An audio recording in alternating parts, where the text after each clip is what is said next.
क्या कभी आपने गौर किया है? कुछ लोग जैसे हर बार जीत के लिए ही पैदा हुए हों। जहां भी जाते हैं, चमक बिखेरते हैं। कोई भी अवसर उन्हें पीछे नहीं छोड़ता, बल्कि वो हर अवसर को सफलता में बदल देते हैं। वहीं दूसरी ओर कुछ लोग हैं जो दिन रात मेहनत करते हैं, ईमानदारी से काम करते हैं, हर संभव प्रयास करते हैं, फिर भी बार बार हारते हैं, ठोकरें खाते हैं, गिरते हैं और अक्सर फिर वहीं के वहीं रह जाते हैं। अब सवाल ये उठता है, अंतर क्या है? क्या यह अंतर उनके भाग्य का है, या उनकी प्रतिभा का, या फिर उनके पास मौजूद संसाधनों का? नहीं, इनमें से कोई भी कारण असली कारण नहीं है। असल अंतर विचारों में है। वो विचार जो हम हर सुबह उठते ही अपने मन में दोहराते हैं। वो विचार जो हमें संघर्ष के समय रास्ता दिखाते हैं। वो विचार जो हमारे अंदर की जीतने की भावना को जन्म देते हैं या फिर मार डालते हैं। जीतने वाले लोग जीतने की उम्मीद करते हैं। ध्यान दीजिए, वो सिर्फ कोशिश नहीं करते, वो सिर्फ सपने नहीं देखते, वो सिर्फ प्रार्थना नहीं करते, वो जीतने की उम्मीद करते हैं, पूरे आत्मविश्वास से, पूरे अधिकार से। जैसे एक राजा युद्धभूमि में कदम रखते ही जानता है कि जीत उसकी ही होगी, वैसे ही विजेता भी जानता है कि उसका प्रयास, उसकी सोच, उसकी तैयारी अंततः जीत तक ही पहुंचेगी। जबकि हारने वाले लोग, वो संकोच करते हैं। वो हर बार सोचते हैं, क्या मैं कर पाऊंगा? अगर मैं असफल हो गया तो? क्या लोग मेरी हंसी उड़ाएंगे? क्या मैं दूसरों जैसा बन पाऊंगा? यही फर्क है। एक व्यक्ति जो खुद को जीत का अधिकारी मानता है और एक जो खुद को हार का पात्र समझता है। अब सवाल है, क्या सिर्फ सोचने भर से जीत मिल जाती है? क्या आत्मविश्वास से ही सब कुछ हो जाता है? नहीं, लेकिन आत्मविश्वास वो बीज है जिससे सफलता की जड़ें निकलती हैं। बिना आत्मविश्वास के आपके पास योजना हो सकती है, काबिलियत हो सकती है, संसाधन हो सकते हैं, लेकिन जैसे एक सुंदर नाव भी पतवार के बिना दिशाहीन होती है, वैसे ही आत्मविश्वास के बिना प्रतिभा भी भटक जाती है। अब सवाल है, आत्मविश्वास आता कहां से है? क्या यह जन्मजात होता है? कभी नहीं। आत्मविश्वास जीत की आदत से आता है, और जीत की आदत छोटी जीतों से बनती है। हर दिन, हर सुबह, हर छोटा लक्ष्य जो आप पूरा करते हो, वो आपके भीतर ये यकीन बढ़ाता है कि मैं कर सकता हूं, मुझ में क्षमता है, मैं योग्य हूं, मुझे अधिकार है सफल होने का। वहीं दूसरी ओर, जब आप बार बार अपने लक्ष्य अधूरे छोड़ते हो, हर बार बहाने बनाते हो, हर बार डर के कारण ठहर जाते हो, तो आप अपने ही आत्मविश्वास को खा जाते हो। ध्यान रहे, आत्मविश्वास कोई उपदेश नहीं है, ये अभ्यास है। अब बात करते हैं एक और बारीक फर्क की। जीतने वाले लोग जिम्मेदारी लेते हैं, हारने वाले लोग बहाना ढूंढते हैं। जब कोई योजना असफल हो जाए, विजेता खुद से पूछता है, मैंने क्या गलती की? हारने वाला कहता है, बाजार खराब था, किस्मत साथ नहीं दे रही, लोग साथ नहीं आए, समय ठीक नहीं था। ये बहाने नहीं हैं, ये आत्मविनाश की शुरुआत है। हर बार जब आप अपने असफल होने का कारण किसी और को बताते हैं, तो आप अपने भीतर के योद्धा को मारते हैं। जीतने वाले लोग हर हार से सीखते हैं, हर हार से निखरते हैं, और अगली बार पहले से दोगुनी ताकत से लौटते हैं।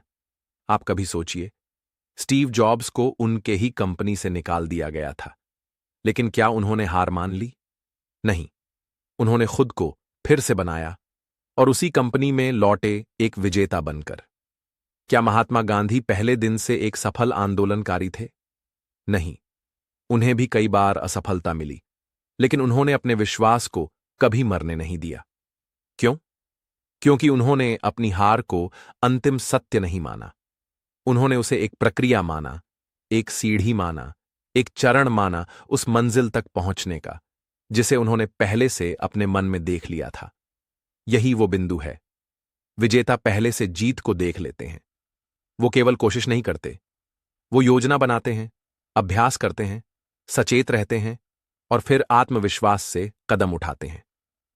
अब आइए बात करें एक और अदृश्य चीज की, जिसका नाम है उम्मीद। उम्मीद एक ऐसी शक्ति है जो किसी टूटे हुए नाविक को फिर से समुद्र में जाने की हिम्मत देती है। उम्मीद वो रोशनी है जो अंधेरे सुरंग में किसी को अंत की ओर खींचती है। लेकिन ये उम्मीद सिर्फ प्रार्थना से नहीं आती, ये आती है विश्वास से, स्वयं पर, अपने लक्ष्य पर और ईश्वर पर। विजेता को लगता है मैं हूं और यही काफी है। हारने वाला सोचता है काश मैं वो होता। बस यही सोच उसे तोड़ देती है। आप खुद सोचिए, एक बच्चा जब चलना सीखता है तो कितनी बार गिरता है? 20 बार, 50 बार, 100 बार, लेकिन फिर भी चलता है। क्यों? क्योंकि वो जानता है मुझे चलना है। उसके मन में कोई शंका नहीं होती। वो गिरने को हार नहीं मानता, वो उसे प्रक्रिया मानता है।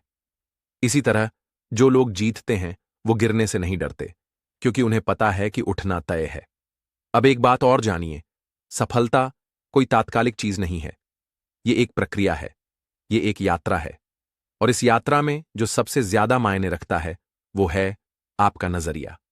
अगर आप हर संघर्ष को अवसर समझते हैं तो आप हर परिस्थिति में जीत सकते हैं। अगर आप हर हार से डरते हैं तो आप एक भी असली जीत हासिल नहीं कर पाएंगे। एक किसान को देखिए, वो बीज बोता है और फिर कुछ समय तक कुछ नहीं दिखता, लेकिन वो जानता है कि जड़ें बन रही हैं। वो जानता है कि मिट्टी के नीचे जीवन पनप रहा है। वो न तो हिम्मत हारता है, न ही रोज जाकर बीज को खोद कर देखता है। उसे भरोसा होता है, उसे उम्मीद होती है, उसे प्रक्रिया पर विश्वास होता है। वही सोच एक विजेता की होती है। अब सोचिए, आप कौन बनना चाहते हैं? वो व्यक्ति जो बार बार कहता है मेरे पास समय नहीं था, मेरे पास पैसा नहीं था, मुझे समर्थन नहीं मिला, मेरी किस्मत खराब है। या वो व्यक्ति जो हर सुबह उठकर कहता है मैं करूंगा, चाहे जैसे भी, मैं नहीं रुकूंगा। याद रखिए, विजेता वही नहीं होते जो कभी हारते नहीं, बल्कि वही होते हैं जो हर हार से कुछ सीखते हैं और फिर दोबारा लड़ते हैं, अंततः जीत जाते हैं। तो अगली बार जब जीवन आपको चुनौती दे तो डरिए मत, हिम्मत मत हारिए, बल्कि कहिए इस बार मैं गिरा, लेकिन अगली बार मैं उड़ूंगा। क्योंकि आप भी वही सब कुछ कर सकते हैं जो दुनिया के सबसे सफल लोग कर रहे हैं। फर्क सिर्फ एक चीज में है, सोच। आप अपने मन की सोच बदल दीजिए, आपका जीवन खुद बदल जाएगा। क्योंकि अंत में कुछ लोग जीतते हैं क्योंकि वो जीतने की अपेक्षा रखते हैं, और कुछ लोग हारते हैं क्योंकि वो हारने की आदत बना लेते हैं। आप किस ओर हैं, ये अब आप तय कर सकते हैं।